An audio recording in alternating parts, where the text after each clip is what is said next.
the Charlotte Hornets. You think nothing of them. Why would you? They've only been utterly forgettable as a franchise for the strong majority of their existence. Both incarnations. They are a team with no direction. They're not building for the future, yet they aren't serious playoff contenders. They merely fill a vacuum of forgettability, once in a while showing up to get wrecked by real teams that aspire for more than 35 wins in a season. But mocking this isn't fun. I want to focus on one man in particular, the head honcho who was hyped to be North Carolina's great savior. This man was going to put the Hornets back on the map in style. Behold, the GOAT! Michael Jordan. There's nothing else that needs to be said. The aura behind that name lingers on to this day. He's the gold standard that today's stars are compared to. Yes, LeBron's great and all, but could he have competed in Jordan's era, they still cry? And to answer that, yes, he would have. Talent plays out in any era. However, I'm not here to talk about his playing days. There are thousands of videos already discussing that in detail. Let's dig into his time after the hardwood. Transport yourself back to 1998. Michael Jordan is finishing up what is to be his final season in Chicago. Air Jordan has nothing to prove on the court, but a new hunger fills his belly. The executive realm. Running a franchise. His airness has always felt he's been slighted by the fat cats at the top. Jerry Krause always held him back from his true potential. They wouldn't listen to his best player on personnel decisions. He felt voiceless. His ego wasn't being fed at every moment. That fucking toad did nothing but take credit for his hard work. Where could his next challenge be but in this position? Truly uncharted territory. He wouldn't only prove Krause wrong, he would be better than him in every facet of his job. It would take a year, but Jordan would finally have his chance in the executive branch. The Washington Wizards. The team was awful, deep in a tank for their next savior. It was perfect. He could make the mark of a dynasty that will bring him into the halls of immortality. Of course, even the Bulls weren't built in a day, so this would take time. The Wizards were clay and he would mold them into his own image. Rod Strickland was an injured liability, so he could kindly fuck off. Christian Laettner could thrive on this team, though. The package to get him included their best player in Juwan Howard, but that wasn't important. Jordan has a monumental moment coming up. The Wizards have won the lottery. They will get the first overall pick in the 2001 draft. The ways they could take their franchise are innumerable. Who does he take with this selection? Kwame Brown. A man who would only develop into one of the greatest memes of that decade. The next picks became Tyson Chandler and Pau Gasol. He whiffed. Not that he saw that coming, but the world was put into a frenzy as he would return to the court. Personally, I don't think he ever wanted to come out of retirement, but it was probably part of the stipulation for gaining control of team operations. They help you, you help them. Even with Jordan back on the court, the Wizards still lacked that complementary piece to his legend. Jerry Stackhouse, there's a man who was worthy of feeding him. The price for such talent? Rep Hamilton, who would only go on to be a key contributor to the Pistons championship team in 2004. Even with his aging aura, Washington wouldn't go anywhere. Just mediocrity. Off the court, he would do nothing but shit on the team and the players he brought in. It was all of the ego, but with declining talent. Once he retired for the final time, the Wizards told him to leave and never return. He had felt betrayed again. He did nothing wrong in his eyes. Even though if you look at his transactions, he sucked. He tried to compete but failed miserably. He botched his draft choices. He set the team back years with his moves. He made the team about him. It was justified as he had failed as an executive, but Michael disagreed. He didn't get enough time, he thought. Not to say Washington would be smart. The Wizards would replace Air Jordan with Ernie Grunfeld, which is a punishment they would feel for 15 years. Not exactly freedom. Despite this setback, Michael wanted another chance. He was slighted in Washington. A new opportunity needed the guarantee he wouldn't be merely used as a toy to bring fans to the arena. How about Charlotte? They're a terrible team as well. Struggling to find an identity of their own after becoming a new expansion team? It'll be like the old days with him as a Tar Heel. Number 23 coming home. People will love it. A face like Michael will only bring attention to this franchise. This time, though, he'll become an owner. He will buy a minority stake in the team on one condition. He gets complete control of basketball operations. He won't be fired like he did in Washington this time. He would get all the time he would need. They had the third overall pick to play with in 2006, another chance at molding the clay. Who would the Bobcats pick in his first draft at the helm? Adam Morrison. He was often injured and terrible to rest. Now, there will never be confirmation if Jordan had any say in who was drafted that year. His power grab had just become official, and he would never dare admit he was wrong about a decision. That would only be giving Jerry Krause credibility. He still had a chip on his shoulder about that situation, you know. Him admitting fault would merely be saying that his naysayers had won. Why do you think he rarely talks about the Hornets these days? That would be opening him up for criticism. Let me play spoiler for a second. His tenure with Charlotte has been absolutely embarrassing to claim as one's own. Are you ready for a whirlwind of awful moves? Because it's turning like one of Jordan's windmills. Years upon years of bad trades and bad drafting. In 2008, Charlotte would pick DJ Augustine with the 9th pick. Who was selected immediately after?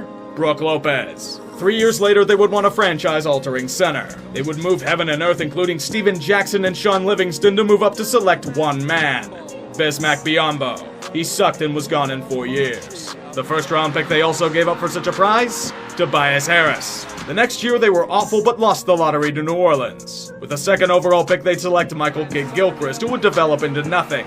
What did they pass up on? Bradley Beal. In 2015, the Boston Celtics were desperate to get their hands on Justice Winslow. They would offer Charlotte 4 first-round picks to select him 9th overall. This could have possibly included first-round choices from the Brooklyn Nets, and those could be potential lottery picks. But Jordan personally would refuse such an offer.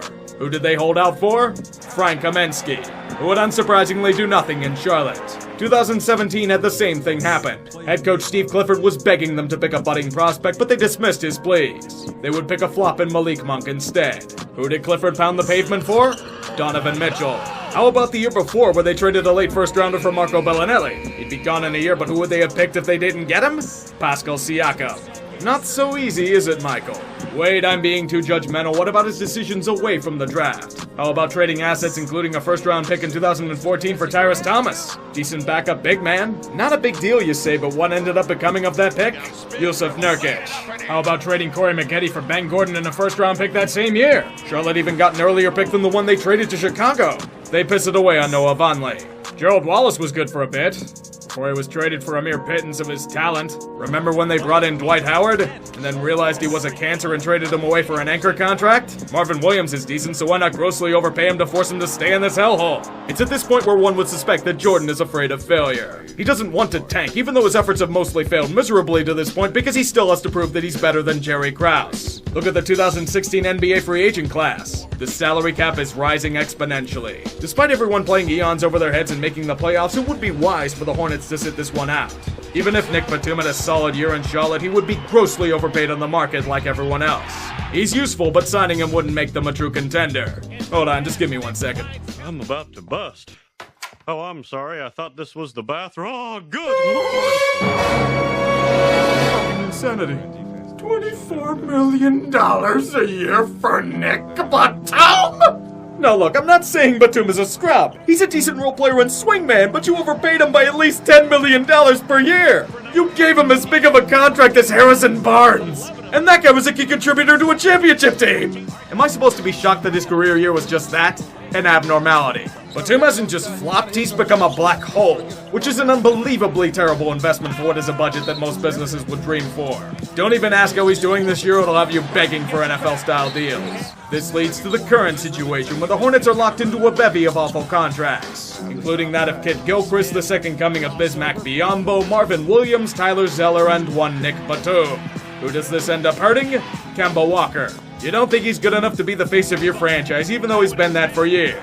The Hornets stumbled onto him at the draft and have been reaping the rewards of wasting his talent. He's carried this team through thick and thin, and you rewarded him by insulting his very being. Kemba's been the best player this organization has ever had. And you fucking lowballed him. Am I supposed to be surprised that he went to a team that appreciated his services? You lost him for next to nothing. You'd think that the Hornets would try to reassess their situation, perhaps tank for a chance at a top draft pick, but you don't know Michael. He's afraid of failure. He wants a piece of flesh in return for Kemba. How about a downgrade in Terry Rozier and an overpayment? Look, Charlotte, they won in the end! Aren't you excited for Hornets basketball?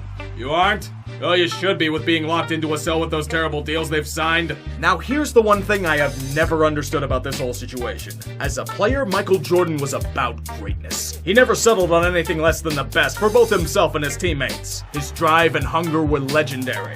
Nowadays, as an owner, he's grown eager to suck on mediocrity's complacent teat. It's not just that he drafts and develops poorly, but like his gambling habit, he triples down on these terrible players and locks them into gross overpayments. He builds the Hornets to be competitive, not a true contender. A perennial 10th place finish in a weak Eastern Conference. This is what Jordan's legacy has fallen to. He's afraid to suck, so he's settling for being forgettable. His time as an executive has flopped harder than his stint in baseball. At least that was temporary. Just like in Birmingham, all he does is strike out. And he will continue to for the foreseeable future. Jerry Krause only laughs up above at his inability to convert his skills to this level. One more thing, LeBron, I hope you're paying attention because this is your— Carolina. Yeah. Quite the season they had, huh? Let's go over the positives of their 2023 campaign in painstaking detail. It ended. Quite an exhaustive list of accomplishments, as you can tell. Would you rather me go over the negative? Those have been done to death, but if there's anything that David Tepper enjoys more than anything else, it's beating dead horses. Or panthers, in this case. The reason why I'm doing this is simple. A little over a year ago, I made a video about Tepper. I noted him as having an interesting trajectory, but it was hard to read his future.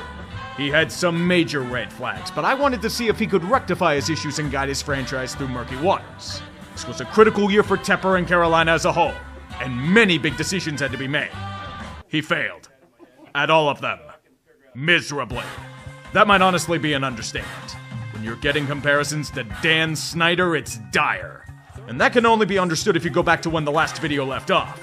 By the end of 2022, the Carolina Panthers were at a crossroads. The rule of law had proven to be a farce, and the team was starting to get dismantled.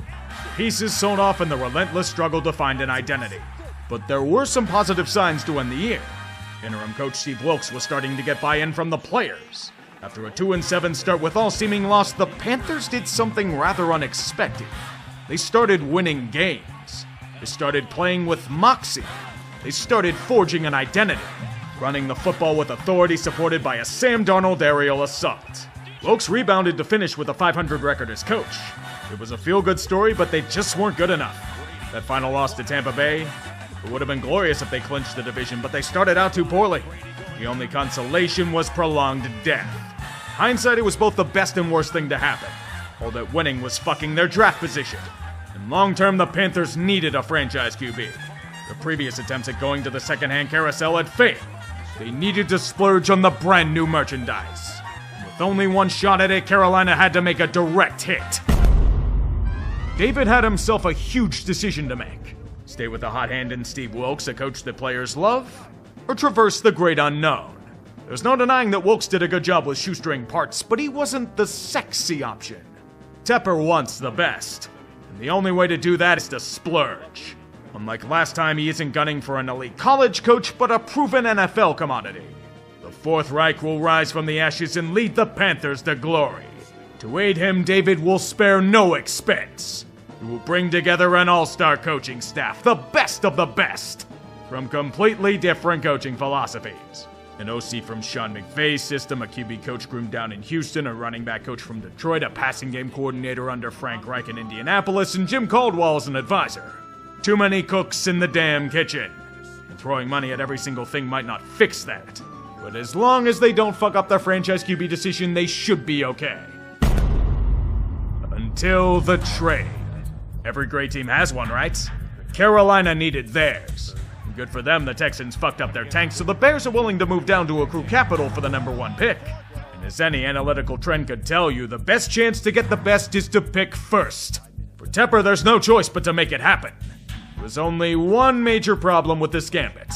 The Panthers paid way too much. Chicago laid out a hastily designed trap with a 5% success rate, and Carolina fell face first into it. 2 firsts and 2 seconds is fine enough, especially with the leverage the Bears had. But adding DJ Moore to the deal, one of the best receivers in franchise history, a guy that could really help out a young quarterback, they traded that in the package. No wonder why he's thriving in Chicago. Good God. And again, with Scott Fitterer's drafting record, there's no reason to doubt their acumen. The only thing here is generational failure. Kind of like David Tepper in the draft room. He learned from Snyder before him and meddled. Oh, you bet your sweet ass he meddled. Did Frank Reich really want CJ Stroud in the draft? Doesn't matter if that rumor's true or not. David wants Bryce Young, they get Bryce Young. And they'll all be in lockstep regardless of Tepper twisting arms or not. Here's one thing to understand. This whole situation would have never been made public if Stroud didn't look like a potentially generational quarterback in his rookie year. There are a bunch of better videos that go on in detail about how he's an absolute fucking gem. I'll spare you in this one. Yet I'll argue if Stroud were in Carolina's system, I don't think even he could succeed with the shit on display. Remember how there were too many different cooks in the kitchen? The end result is shit on a plate. Bryce is getting destroyed. And while he has serious concerns that may never be fixed, dude has no chance of developing in this dung heap. Their offensive line schematics were completely overhauled. Mahler's forced to change to a zone blocking scheme. The only thing in the zone are opposing rushers. You wonder why Ike Ekwonu fell off a cliff? This is probably a good reason why. Since they don't pass, the running game gets nothing going. Paid big money to Miles Sanders in the offseason and he was awful. But who could do anything behind this O-line? Maybe Christian McCaffrey, who somehow managed to stay healthy for once in San Francisco, and is an MVP candidate. Lovely. Why didn't they just keep Deontay Foreman around again? Even if the O-line can somehow block, the Panthers must suffer through receivers that get absolutely no separation. The one guy that could with ease, you traded him. Their answer as a number one option this season was 33-year-old Adam Thielen. Be serious, boys. The god-awful coaching and play calling was merely icing laced with cyanide. Who's calling the plays? Frank Reich, Thomas Brown? I don't really know, they both fucking suck. I talk about the defense, but everyone on that front died a terrible death on the field. Except Eric Brown. Brian Burns might also be gone this offseason because they're idiots. And to think they could have had 2 first-round picks they could have ruined for him. But at least they have the first. Oh, right. What it goes to show is how you get this. Do I need to say more? Yes, I do. Because we need to get to the main culprit responsible for it. Over the years, throughout his time in finance and football, there would be a common term brought up by reporters and fans alike. David has what they call Tepper tantrums, where his extremely impulsive and petulant nature would get the best of him on a repeated basis. With a disastrous season on top of other disastrous seasons, the Panthers were headed down Schitt's Creek without a paddle. David took it about as well as you'd expect, with a Tepper tantrum. Unfortunately, there wasn't a mirror around him, so he chose to blame the first person in line. That happened to be Frank Reich. His ass canned like tuna. 11 games into his tenure. Yes, Reich was terrible as the head coach, but it says a hell of a lot more about Tepper if we're being honest. He chose poorly. Again. He's never used a search firm to hire coaches until this time around.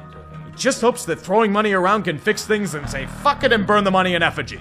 Which is hilarious because he preached patience with Rule last year only to fire him a few weeks later. Maybe he'll throw around that set of brass balls he has to get it done. And of course Federer got brass ball too. The dude fucking sucked and he deserved it. But Tepper needs to make himself the center of attention. Head to Duval in week 17 and see your true future. A thorough ass-kicking by a team in the middle of a collapse themselves. And after that, David collapses in his own right. In his infinite patience and wisdom, he throws a drink at Jaguars fans as his team gets a drink thrown on them. Once again, no mirror around, so we'll accept a $300,000 fine and no apology to the fans in question. David said he was supposedly holding himself accountable for his actions a week earlier. The epitome of the Tepper experience. Dude, you're really that petty that you washed the peons below for their supposed insults? Honestly, I was a fool for not seeing it coming from a mile away. This was a man who had bought a mansion from the ex-wife of a man that didn't promote him at Goldman Sachs. And then demolished it. And built a mansion twice its size on the same spot. A little justice in this world, he claimed. This is a man who said after he got money, if there was a waiter that didn't kiss his ass, he could buy the restaurant on the spot and fire him. It's more than obvious that Tepper shouldn't be anywhere near a sports franchise. A lot of people shouldn't, and I put myself in that category. I'd be way too impulsive and fire everyone in the blink of an eye after a bad season or two. Tepper is more impulsive than me. That shouldn't happen. Now all of that is an issue entirely, but what really wraps this bowl of poison on the gift of shit is his sheer arrogance in the face of failure. Dude not only has an ego, he's got one the size of New York City. A chip on his shoulder that constantly has to be massaged and reinforced. Just listen to his recent press conferences and be amazed at the mental gymnastics that take place. Allegedly, in the ancient days of 10 years ago, Charlotte was a muted, tuneless place. There was nary a song nor hum echoing throughout these depressing, sterile streets. But then came David Tepper. This man brought the gift of music to Charlotte. There was no other live concert or event that occurred before Tepper got here. The economic impact he's had on this city has been tremendous. This man even brought Lionel Messi to Charlotte. If it weren't for Tepper, this city would lack the one-day presence of a legendary footballer. Just don't look into Charlotte FC's affairs either. It's just as much of a shitpile as the Panthers are. In that arena, Tepper's fired 2 head coaches and an assistant in 2 seasons. The first one got axed for so-called front office conflicts. At least that team made the playoffs as a pity entry, then got blown the fuck out of there. How long Dean Smith lasts? I give him about a year. Then again, I may be wrong. In other aspects of life, no one leaves David. No one. Note that this is what he does in public. In private, the culture of fear has to be immense. So to say that the Panthers aren't just a train wreck, but a catastrophic calamity that will go down as one of the worst teams on record, it's not all that shocking. Tepper should be throwing drinks at himself since he's patient zero. The team's not just in football hell, they're in straight-up hell. A hell where opposing fan bases dominate the stadium landscape. And a fan base that was apathetic already is now at the point of defection. With constant Tepper tantrums, imagining himself as the smartest man in the room and turning the brand into a toxic cesspool, is there any hope left? Tepper's never really been one to learn from his mistakes. And with his extremely arrogant, impulsive, and meddlesome nature, he's making Jimmy Haslam look like Art Rooney the goddamn second. As a former Panthers employee said, he ran off all the people that told him the truth. The truth is now Tepper's to decide. David got his start in business buying junk bonds from ailing companies. From what it seems to me, he's trying the same shit here. I don't get it. Money can't buy you much in the NFL except ridicule and derision. Jerry Richardson had plenty of flaws to go around, but compared to Tepper, that dude was a fucking paragon. When you make him look excellent in comparison, it's over. Rome wasn't built in a day, David says. If he ran that empire, we'd be learning about ancient Carthage in middle school. I'm now calling for a crusade against this franchise. Deus fucking Vult.